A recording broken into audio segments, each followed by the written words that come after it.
Story शुरू करने से पहले मैं आप सबसे एक रिक्वेस्ट करना चाहता हूँ कि प्लीज मेरे चैनल को सब्सक्राइब करें, वीडियो पसंद आए तो वीडियो पे लाइक करें और जितना हो सके अपने फ्रेंड्स को शेयर करें। इससे मेरे चैनल को सपोर्ट और आपका प्यार मिलेगा, सो प्लीज कंसिडर इट।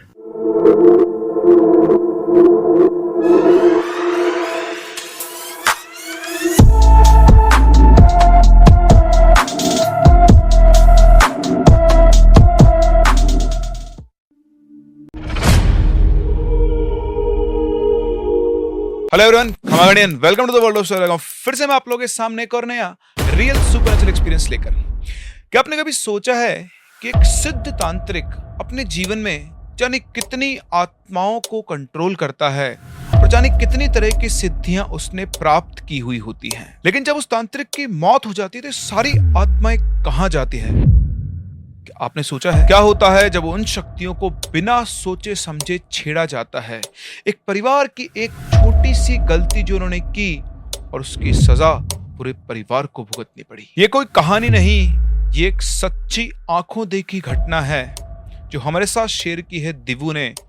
उसके चाचा जो एक तांत्रिक थे और जब उनकी मौत हुई तो इनके परिवार वालों ने गलती से जला दिया एक दिया और उस दिए ने उन्हें ये दिखाया जिसकी कल्पना वो कभी कर भी नहीं सकते थे। तो क्या हुआ क्या नहीं ये जानेंगे हम लोग अपनी इस कहानी के अंदर। कहानी में आगे बढ़े उससे पहले अगर आपके पास भी कोई रियल सुपरनैचुरल एक्सपीरियंस है तो आप हमारी इन दी गई आईडीज पर या फिर हमारे व्हाट्सएप नंबर पर शेयर कर सकते हैं। तो भाई हमारी मेंबरशिप के अंदर अरेबियन नाइट्स और कुछ एक्सक्लूसिव स्टोरीज तो चल ही रही है, लेकिन जो स्टूडेंट्स मुझसे कनेक्टेड हैं, जो जेई की, नीट की, सीयूईटी की या फिर बोर्ड की तैयारी कर रहे हैं और वो केमिस्ट्री में स्ट्रगल कर रहे हैं, तो उनके लिए मैं स्पेशली ला रहा हूँ केमिस्ट्री के बहुत ही अल्टीमेट लेक्चर्स, वो भी मेंबर्स ओनली वीडियोस में और मोर देन अफोर्डेबल प्राइस पे, ताकि आप लोगों को ये भटकना ना पड़े। कैसा लगता है आपको ये आइडिया? मुझे कमेंट सेक्शन में जरूर बताएं ताकि मैं उसके ऊपर जल्दी से जल्दी काम कर पाऊं। चलिए बढ़ते हैं कहानी में आगे। ये कहानी हमारे साथ शेयर की है दिवू ने, और दिवू अपने चाचा जिनका नाम नितिन था उनसे बहुत प्यार करता था। ये बात उस दिन की है जब उसके चाचा की डेथ हो गई थी।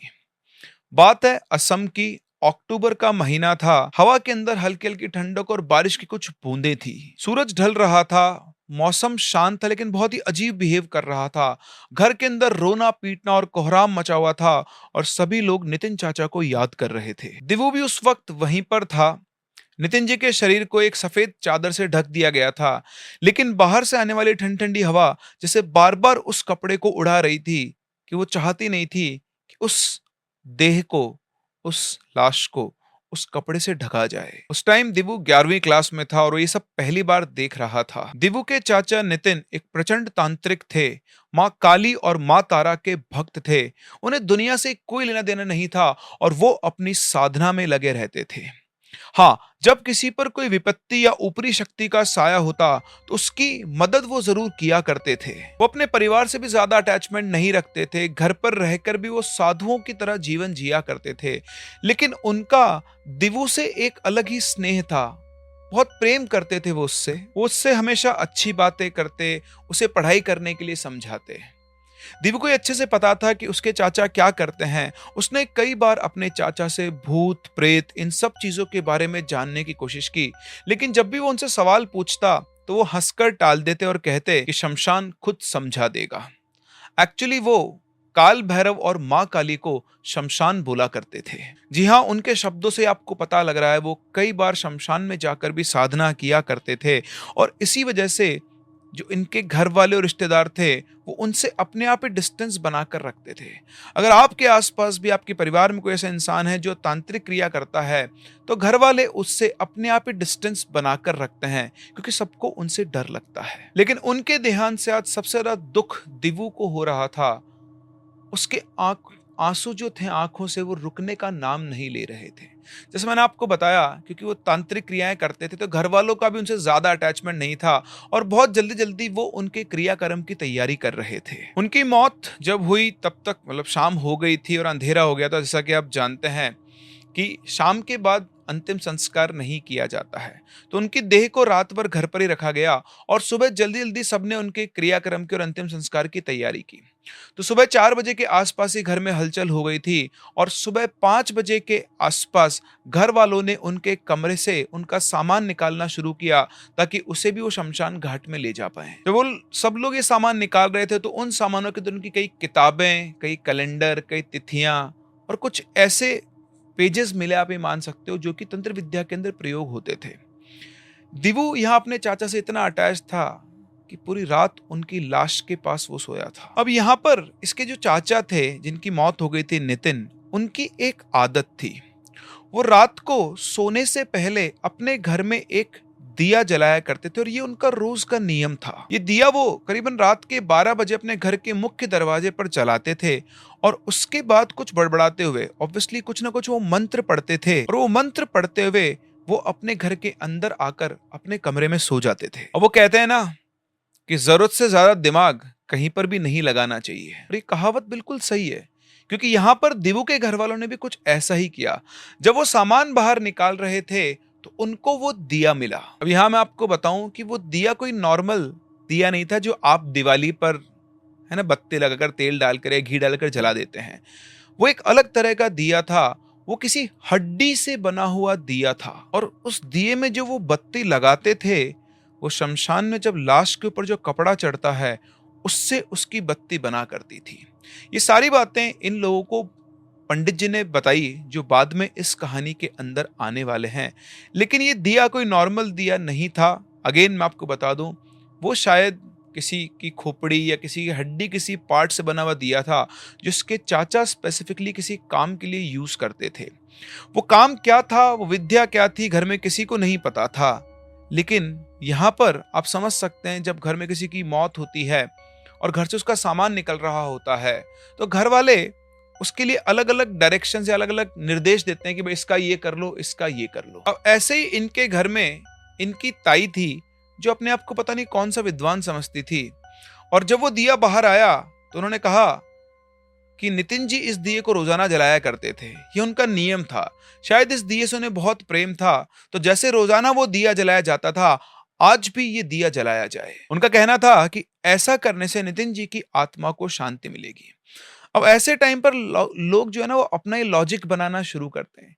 अता पता कुछ है नहीं, बस सबको ज्ञान पेलना होता है वहां पर बड़ा बनने के लिए, और सेम काम यहाँ पर इनकी ताई जी कर रही थी। लेकिन उन्हें नहीं पता था कि वो किस आफत को बुलावा देने की बात कर रही है। लगभग 5:30 बज चुके थे सुबह के और अंधेरा अभी भी था। ताई जी ने वो दिया लिया, उस दिए में बत्ती लगाई और उसे जलाकर इनके चाचा यानी नितिन जी की लाश के सिर के पास रख दिया, और यही हो गया सबसे बड़ा कांड। जैसे ही वो दिया जलाया, आप मानोगे नहीं, उनका जो कफन था, जो सफेद कपड़ा उनके शरीर में पड़ा हुआ था, वो थोड़ा सा नीचे सरक गया और उनका चेहरा साफ साफ सबको दिखाई देने लगा।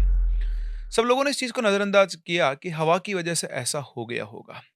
अब हिंदू रीति रिवाजों में जब किसी को अंतिम संस्कार करने के लिए घर से बाहर लेकर जाया जाता है, तो आपको पता है कि घर का एक सदस्य, जो उनका बेटा हो या जो भी कोई हो जिसको सेलेक्ट किया जाता है, वो चारों तरफ, अर्थी के चारों तरफ घूमकर एक मटकी तोड़ता है। अब जब सब लोग घर से बाहर चले गए, मतलब जो लोग, कुछ लोग परिवार वाले बचे थे, तो पंडित जी ने कहा कि भाई मटकी फोड़ो।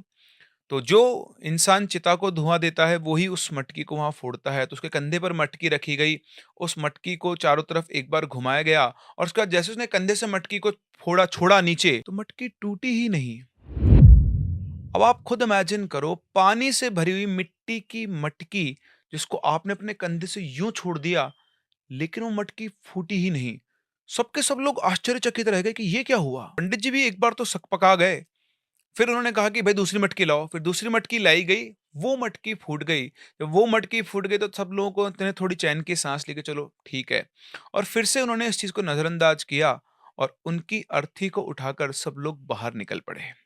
या मैं आपको बता दूं, वो दिया अब भी वहीं घर में जल रहा है जहां पर नितिन जी की लाश थी। अब लाश तो चली गई है शमशान घाट की तरफ, लेकिन दिया वहीं रह गया है। अब शमशान में सारी तैयारी हुई, लकड़ियां सजाएगी, उसके ऊपर उनकी अर्थी रखी गई, फिर उसके ऊपर और लकड़ियों से कवर किया गया, पूरी तरफ घी डाला गया और घी डालने के बाद एक घास फूस होती है जो बहुत तेज आग पकड़ती है, वो फैलाई गई और उसमें आग लगाकर चिता को अग्नि दिखाई गई। लेकिन अब जो चीज हुई उसे देखकर शमशान घाट में जितने भी लोग थे सबके सब हैरान रह गए। चिता ने आग पकड़ी ही नहीं। कम से कम 5 से 6 बार उसको धुआं दिखाया गया, लेकिन कितनी भी कोशिश कर लो वो चिता आग नहीं पकड़ रही थी। जो पंडित जी वहां क्रियाक्रम करवा रहे थे वो भी शॉक्ड थे कि ऐसा कैसे हो रहा है। घर वाले भी हैरान थे और जितने भी लोग वहां थे वो सब चिता के पास आ गए कि भाई साहब चिता में आग लग क्यों नहीं रही है। फिर एक बार पूरा घी का पैकेट खोलकर पूरी चिता पे डाला गया, दोबारा से आग लगाने की कोशिश की गई, लेकिन वो कितनी भी कोशिश कर ले आग लग ही नहीं पा रही थी। आप विश्वास नहीं करोगे, करीबन आधे पौन घंटे सब लोगों ने कोशिश कर ली, वो फूसा जल जाता लेकिन चिता आग नहीं पकड़ रही थी। जैसे कोई शक्ति थी जो रोक रही थी उस चिता को जलने से। इतना इंतजार करने के बाद आसपास के जो लोग थे वो सब तो चले गए, लेकिन अब शमशान में सिर्फ और सिर्फ घर वाले बचे हुए थे। अब इतनी कोशिश करने के बाद भी जब चिता आग नहीं पकड़ रही थी तो ये तो समझ में आ चुका था कि यहाँ पर कुछ ना कुछ असामान्य है, एबनॉर्मल है। फिर वो जो पंडित जी क्रियाक्रम करवा रहे थे वो एक बड़े पंडित जी को बुलाकर लेकर आए। वो जो पंडित जी थे वो भी शायद एक सिद्ध तांत्रिक या फिर साधक थे। उन्होंने उनको सारी बात बताई। शमशान में चारों तरफ एक अजीब सी खामोशी छा गई थी। सबके मन में कुछ सवाल और डर थे। वो बड़े पंडित जी आए, उन्होंने सबको शांत किया और वहीं पर बैठकर उन्होंने ध्यान लगाया और अपने तंत्र मंत्र का सहारा लिया। वो जो उनकी ताई ने दिया जलाया था वो अब भी घर में जल रहा था और उनका सबसे पहला ध्यान वहीं गया। उन्होंने कहा कि ये जो दिया उस घर में जलाया गया है, ये दिया तंत्र साधना का है और इसे जलाने के कुछ नियम और उद्देश्य थे। तुम लोगों ने वो दिया ऐसे जला दिया है और उसको जलाने की वजह से नितिन जी की आत्मा और उनके साथ साथ कुछ और आत्माएं और शक्तियां भड़क गई हैं। पंडित जी ने घर वालों से तुरंत कहा कि उस दिए को वहां से बुझा के हटाया जाए। तो इनका जो बड़ा भाई था दिव्यू का, वो वहां पे गया घर पे दौड़ते हुए। वहां जाकर उसने देखा तो वो उल्टे पांव भागते हुए वापस आया और आकर सबको बताता है कि जैसे मैं घर के अंदर गया उस दिए के पास तो नितिन चाचा की परछाई खड़ी हुई थी और वो मुझे गुस्से से घूर रही थी। अब आप समझ सकते हैं कि आपके घर में एक मौत हुई है, जिनकी मौत हुई वो एक सिद्ध तांत्रिक हैं और वो जो दिया जला वो उनके पास उनकी रूह, उनकी परछाई खड़ी होकर आपको घूर रही है। आपकी हालत क्या होगी? सेम यही हालत उसके बड़े भाई की हुई। सभी के रोंगटे खड़े हो गए। पंडित जी भी समझ गए कि कोई साधारण मामला नहीं है। उन्होंने और ध्यान लगाया और उसके बाद उन्होंने बोला कि नितिन जी की आत्मा के साथ शायद और भी शक्तियां जुड़ी हुई हैं। हो सकता है उनके जीवन की साधना उन्हें किसी प्रेत आत्मा को अपनी ओर आकर्षित किया हो और वो अब उनके शरीर से बंध गई हो। उसे इनके शरीर से हटाने के लिए हमें माँ काली की विशेष पूजा करनी होगी। इसके बाद उन्होंने कहा कि इनके साथ जो शक्तियां जुड़ी हुई है वो कोई सामान्य शक्तियां नहीं है। उसके लिए हमें यही शमशान में माँ काली का आह्वान करना होगा और उसी से उनको हटाया जा सकता है। इसके बाद वहीं शमशान पर एक हवन कुंड बनाया गया, सामग्री मंगाई गई और इन पंडित जी ने उस हवन को जलाकर अपना यज्ञ करना शुरू किया और मंत्रों का उच्चारण शुरू किया। पूजा के दौरान चारों ओर का माहौल भी अलग सा ही हो गया था। बिल्कुल काले काले बादल छा गए और तो आसमान से गड़गड़ाहट की आवाज आ रही थी। बहुत तेज तेज हवा चलने लग गई थी। लेकिन जैसे तैसे उन्होंने वो पूजा खत्म की। पूजा खत्म करने के बाद उन पंडित जी ने बोला कि नितिन जी की आत्मा और वो प्रेत शक्तियां अभी भी पूरी तरह शांत नहीं हुई है। वो दिया अभी भी घर में जल रहा है। वहां जाकर भी हमें विशेष तांत्रिक शांति करनी होगी, क्योंकि वो जलता हुआ दिया अभी भी वहां पर प्रेत आत्माओं को आकर्षित कर रहा है और उससे पहले इस चिता को आग भी नहीं लगाई जा सकती है। अब ये सारे क्रियाकर्म करते करते वापस से यहाँ पर शाम हो चुकी थी और फिर से रात में उस लाश को जलाया नहीं जा सकता था। सभी लोग वहां पर 2-3 लोग पहरेदारी के लिए छोड़कर सब लोग उन पंडित जी के साथ घर पर पहुंचते हैं। अंधेरा हो चुका था, रात्रि के करीबन 7-8 बज चुके थे। घर में पूजा की पूरी तैयारी की गई। उसके बाद उन पंडित जी ने कहा जब तक पूजा पूरी ना हो जाए कोई भी उस दिए को ना छुए और ना ही घर से बाहर जाए। उनके इतना कहते कमरे में रखा वो दिया और तेज जलने लगा जैसे उसके अंदर किसी ने घी डाल दिया हो, जबकि किसी ने अभी तक उस दिए को छुआ भी नहीं था। पंडित जी वहीं बैठकर उन्होंने मंत्र उच्चारण शुरू किया और जैसे उन्होंने मंत्र उच्चारण शुरू किया घर के अंदर बहुत तेज तेज हवा चलने लगी और अजीब अजीब सी आवाजें गूंजने लगी। कभी किसी के रोने की, कभी किसी के हंसने की, कभी किसी के चलने की, कभी किसी के दौड़ने की, और ये आवाज किसी एक डायरेक्शन से नहीं घर के कोने कोने से आ रही थी। और तभी पंडित जी ने सबको सावधान करते हुए कहा ये कर्ण पिशाचिनी है, ये आत्माओं को भड़काती है और लोगों के कानों में डरावनी बातें करके आवाजें निकालकर वो उनको को पागल कर देती है। सभी लोग अपने कान बंद कर लो और कोई भी उसकी आवाज को मत सुनना। और पंडित जी ने फिर से अपना मंत्र उच्चारण शुरू किया और जैसे उन्होंने मंत्र उच्चारण वापस से शुरू किया तभी इनकी ताई जी को इनके घर के दरवाजे पर एक काली परछाई दिखाई दी और उसको देखकर वो चीख पड़ी और चीखते बोली, ये तो नितिन जी हैं, लेकिन इनका चेहरा कैसा हो गया है। वो जो काली परछाई खड़ी थी वो कोई और नहीं दिवु के चाचा नितिन जी थे, लेकिन उनके चेहरा जो था वो बदल चुका था। ऐसा लग रहा था कि उनके चेहरे के अंदर कोई और है। उनकी नजर वहां से हटती तभी उनकी जो छोटी बहन थी दिवु की, वो एकदम से चिल्लाई। उसको अपने सामने सफेद कपड़ों के अंदर एक बहुत ही सुंदर और आकर्षक महिला अपने घर के आंगन में घूमती दिखाई दी। उसने बोला, सबको देखो, ये देखो कौन है। सभी लोगों ने अपनी आंखों से उसको देखा और वहां जो मंत्र उच्चारण चल रहे थे उनके साथ साथ एकदम से वो औरत चीखते हुए गायब हो गई। ऐसा लग रहा था कि इनके जो चाचा थे उन्होंने जितनी सिद्धियां प्राप्त की थी, शायद उन्होंने किसी कर्ण पिशाचिनी को भी सिद्ध किया हुआ था, शायद उन्होंने किसी यक्षिणी को भी सिद्ध किया हुआ था, और एक एक करके उन सबकी इस घर से मुक्ति हो रही थी। इधर पंडित जी जो मंत्र पढ़ रहे थे उनका उच्चारण धीरे धीरे और तेज होता जा रहा था, इंटेंसिटी बढ़ती जा रही थी बिना रुके। मतलब उनका एक अलग तेज था, उनके पास एक अलग ज्ञान था। अगर आप लगातार मंत्र पढ़ते रहे तो हाफ कर आप अपनी आवाज धीरे कर लेंगे, लेकिन यहाँ बिल्कुल उल्टा हो रहा था।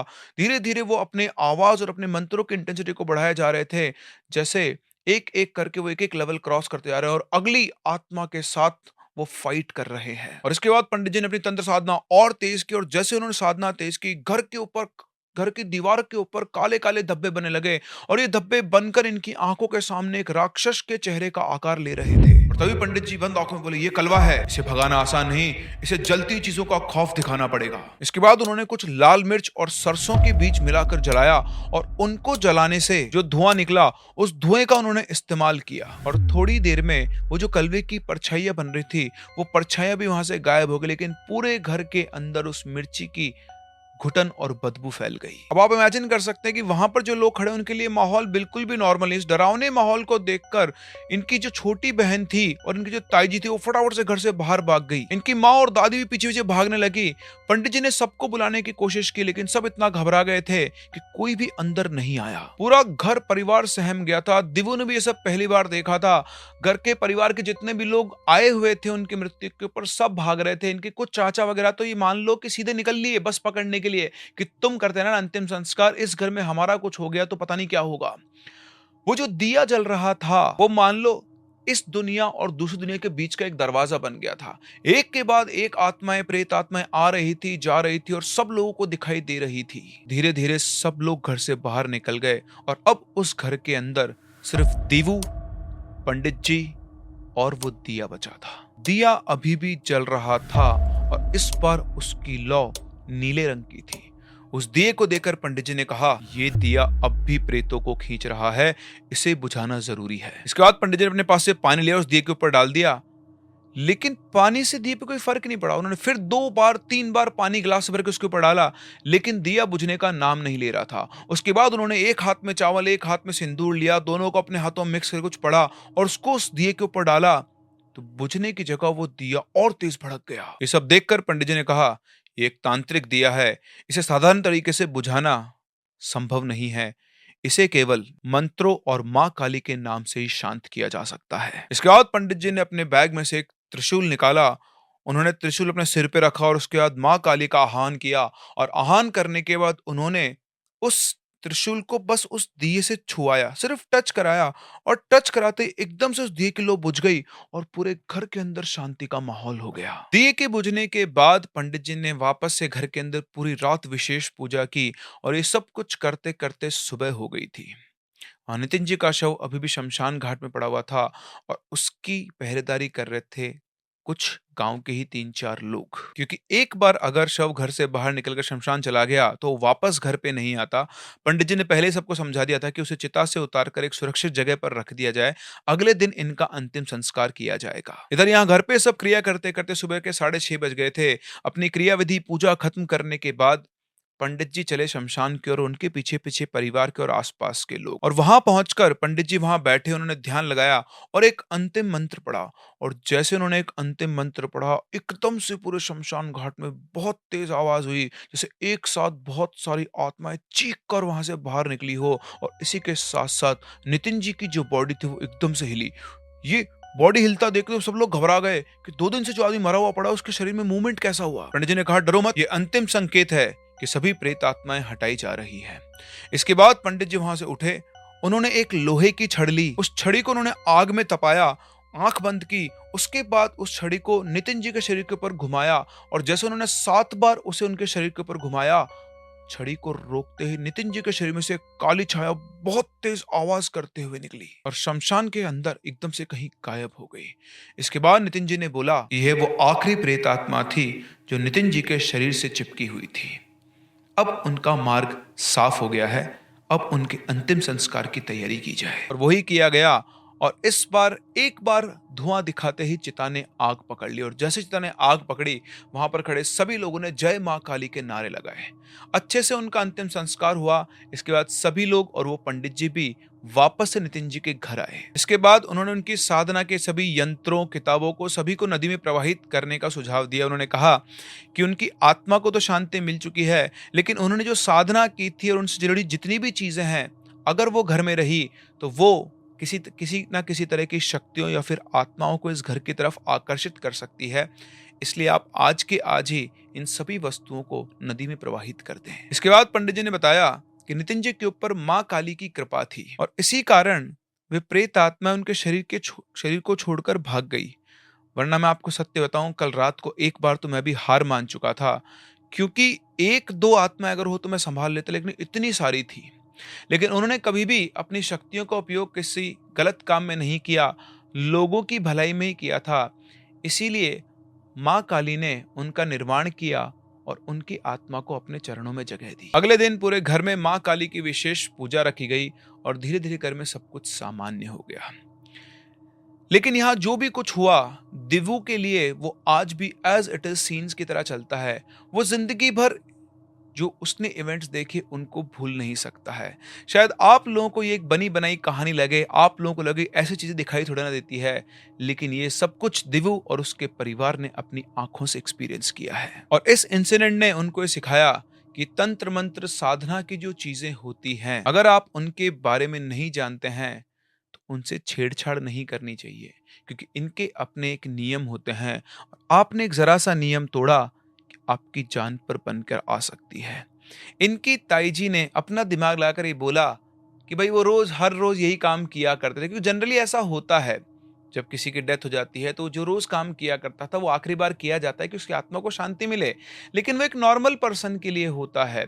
जब उन्हें पता था कि वो एक सिद्ध तांत्रिक हैं और वो जो काम करते हैं उसका कोई कारण रहा होगा, अगर आप उस रिचुअल को बिना नॉलेज के परफॉर्म कर रहे हो, जो कि इन्होंने किया, और इन्होंने एक ऐसा मार्ग खोल दिया कि इनके घर के अंदर एक नहीं दो नहीं तरह तरह की आत्माएं घूमने लगी। वो तो किस्मत की बात मान लो या फिर उस आत्मा का, यानी नितिन जी की मुक्ति का मार्ग लिखा हुआ था कि उन्हें एक और सिद्ध पंडित या तांत्रिक मिल गए, वरना इनके घर का क्या हाल होता ये खुद भी सोच नहीं सकते थे। ऐसे इवेंट्स लाइफ में नॉर्मल नहीं होते हैं। कभी कभी कई बार कुछ लोगों को ऐसे इवेंट्स देखने को मिलते हैं।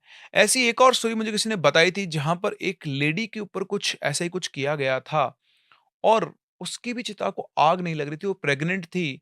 और इवन यहां तक बताया गया था कि वहां पर कोई एक ऐसा इंसान था जो वही सिद्ध तांत्रिक कुछ था, जिसने उसके पेट को काट कर उसके पेट में से बच्चा निकाला था, तब जाकर कहीं उसकी चिता ने आग पकड़ी थी। क्या आपने भी कभी किसी ऐसे इंसिडेंट के बारे में सुना या उसको देखा है? हमें कमेंट सेक्शन में जरूर बताएं। हम लोग मिलते हैं अपनी अगली कहानी में, तब तक के लिए keep loving and keep listening.